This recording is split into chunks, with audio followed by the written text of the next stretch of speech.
Hi everyone, welcome to the third devlog for this game I've been making. If you missed the first two, the main idea of the game is that you can release your shadow here and then swap positions with it, and you see you can go through walls and you can keep switching as much as you like. And then there's also these shadow barriers here that kill your shadow, and they kill you too if you go through it, but they don't kill you if you first released your shadow. The only reason it killed you before was because I had my shadow absorbed.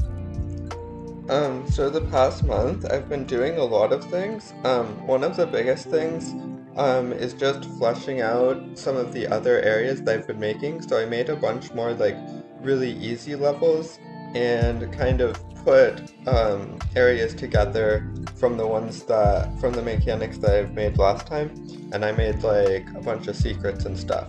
But in the devlog, I think it'll be more interesting if I show like a couple of the new mechanics that I'm working on. So yeah. So the first mechanic that I worked on is one that I made last time, but I didn't make any levels for it, and that's these swap blocks, and they work by when you swap with your shadow, they swap back and forth, and you can get a speed boost off of them, like that. And so one thing though is that velocity in this game works a little weird, where you don't lose velocity as long as you're holding in the direction you're moving and you don't hit a wall. So this lets you make lots of levels about like keeping a lot of velocity, and it might not be like the most realistic way the velocity works, but I found it to be the most fun. And one thing was I actually found the levels with these swap blocks to be like incredibly fun, and I was really happy with they turned out. So I'll show a few levels now. So first up we have this level, and you do it like this. And there.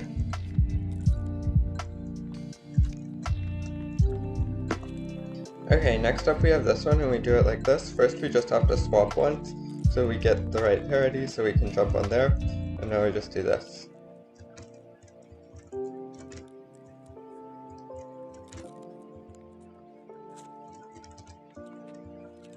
And there we go. So another new mechanic that I added are these kind of touch gate things, and they're very similar to the ones in Celeste, where you have these switches, and if you touch both of them, they move this thing.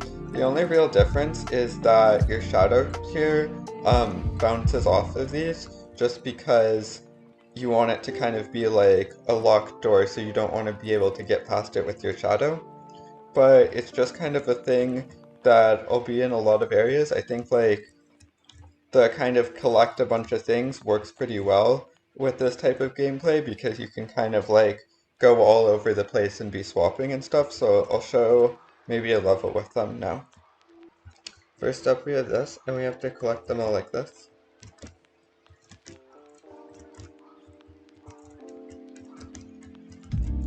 And there we go, and we can open that up.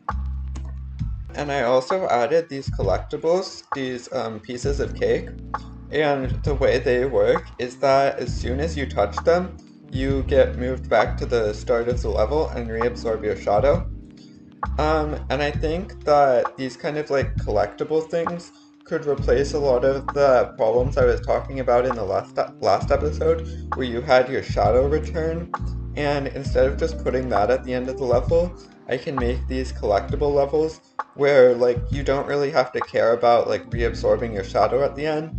You can just kind of go directly to kind of get the cake, and I thought that worked pretty well.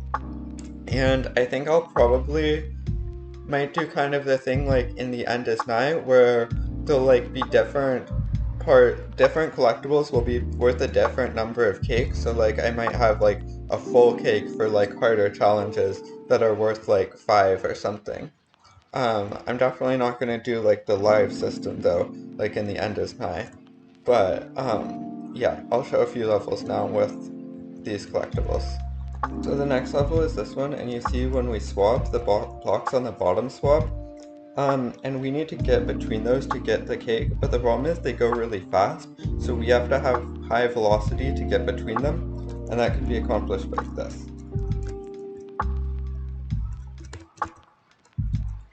And there we go. This is the next level, and it uses the swap blocks, but not to get extra velocity. And for now, we have to get the cake, but we have to release the shadow to be able to walk through the shadow barriers. And the only place where we can do it for long enough is downwards through here. So it works like this. And this should be enough time to get the cake and there. Okay, so next up we have this level. I think it's a pretty cool one. It works like this.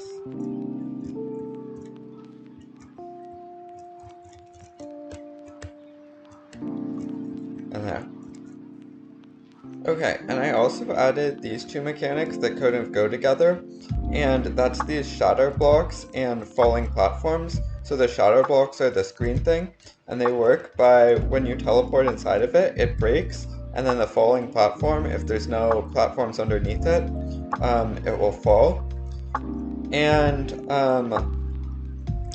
I kind of want to use this as to be kind of a breather area with these, with a little more like relaxed and easy gameplay to kind of give the player a break, because the other areas are like pretty challenging and very dynamic gameplay, and this kind of will be a little bit more methodical where you kind of just have to figure out like what order to break the blocks in and stuff like that. And the only reason I've made like a few levels and they were pretty good, but I haven't been like super focused on this mechanic just for kind of a coding reason where it's assumed in my code that all platforms are rectangles and obviously these aren't.